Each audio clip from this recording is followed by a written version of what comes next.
Hi, I'm Dr. Brandon Drabeck, naturopathic doctor at the Geauga Holistic Rehabilitation Institute. Have you ever felt like you're doing all the right things and your body still won't move forward? Well, here's a big idea that we use at GHRI. Healing isn't one event. Healing is a cycle with phases. And when people feel stuck, it's often because their body is still not prioritizing the phase it thinks it needs the most, which could be defense, repair, or rebuilding, whether you like it or not. And today, I'm going to show you what Salugenesis means in plain English, some of the biggest myths that keep people stuck, and a simple pattern finder so you can choose the right next step this week. So drop one word in the comment. Let me know what you're dealing with.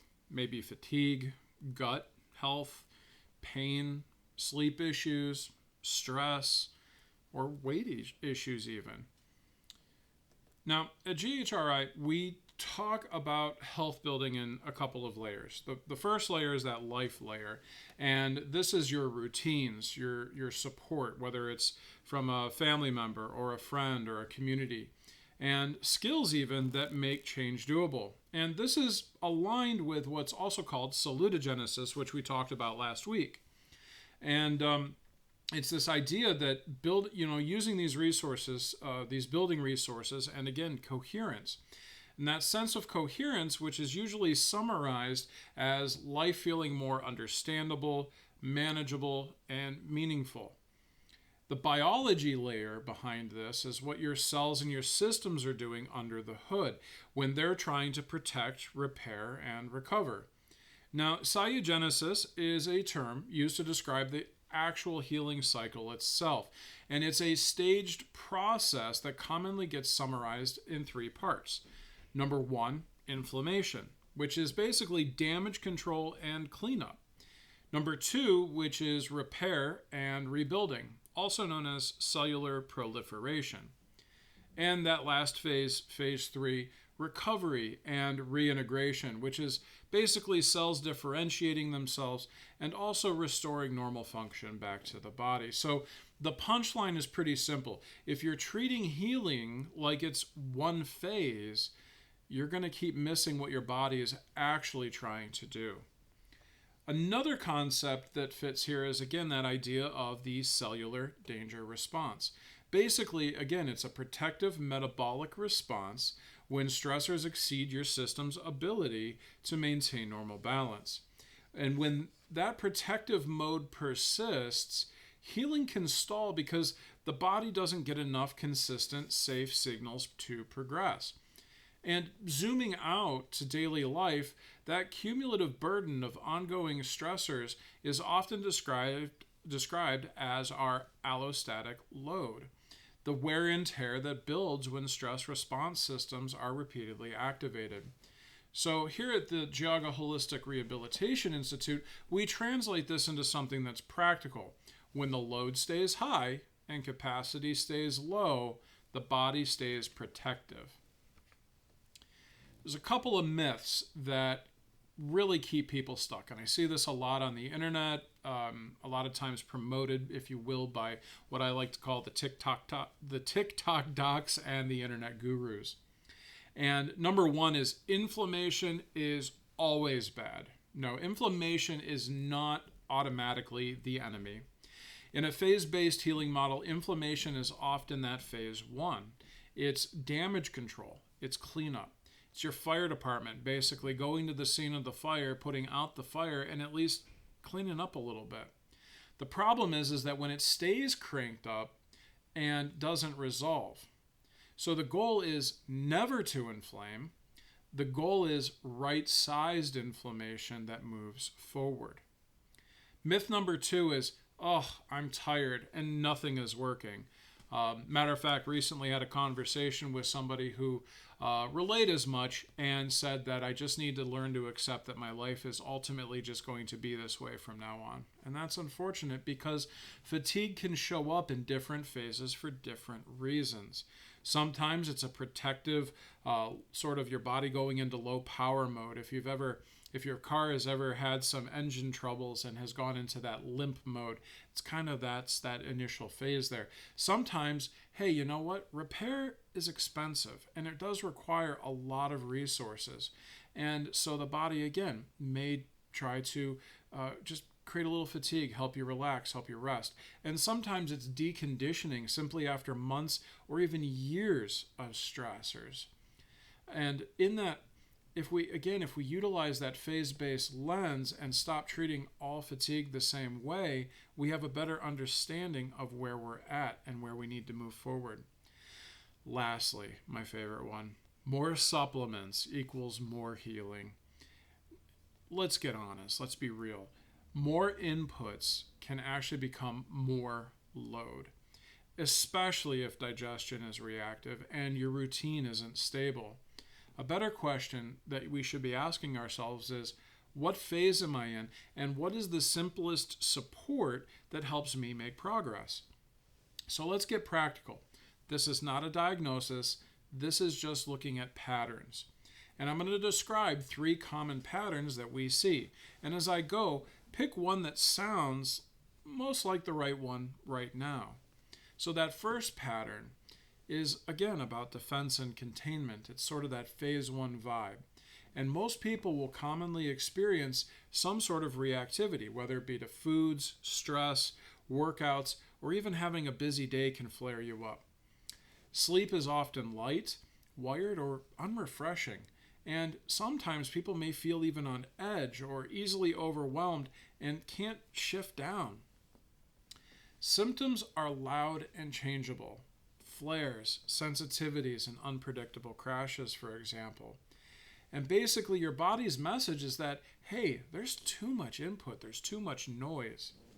So what usually helps first is trying to reduce those variables, simplify those routines and inputs, help stabilize your sleep timing, provide some of those gentle nervous system downshifts, and provide more consistency over intensity. And again, this really does align with that first early healing defense phase, which again emphasizes damage control, innate immune activation, inflammation, and cleanup.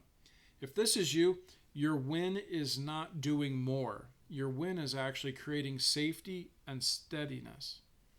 Now that second pattern is about repairing and rebuilding. And again, this is that phase 2 vibe.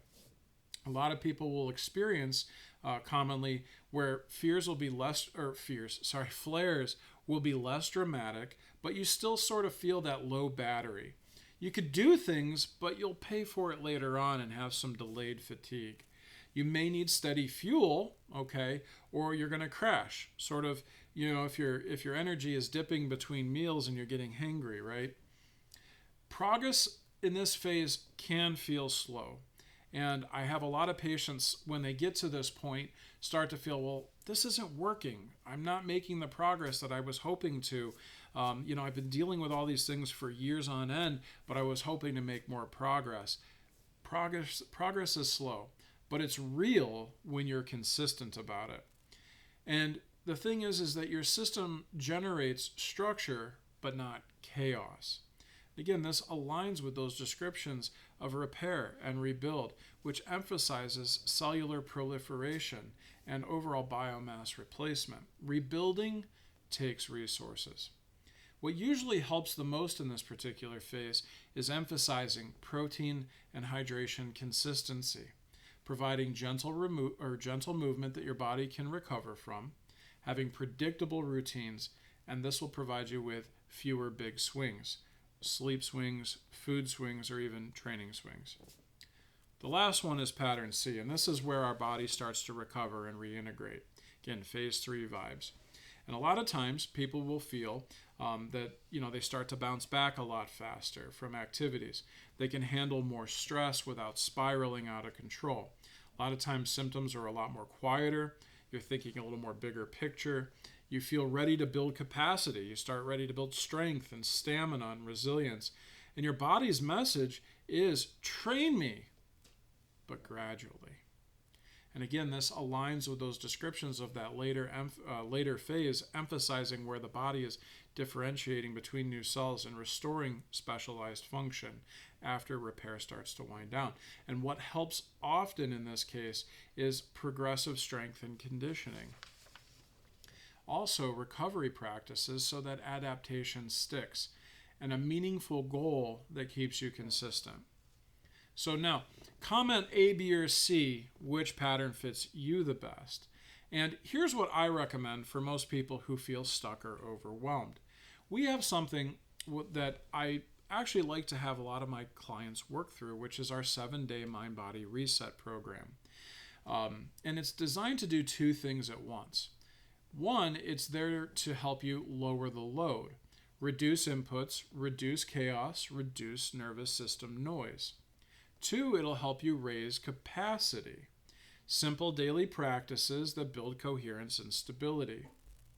That coherence piece matters because Salugenesis calls it building resources and a stronger sense that life is more understandable, manageable, and meaningful.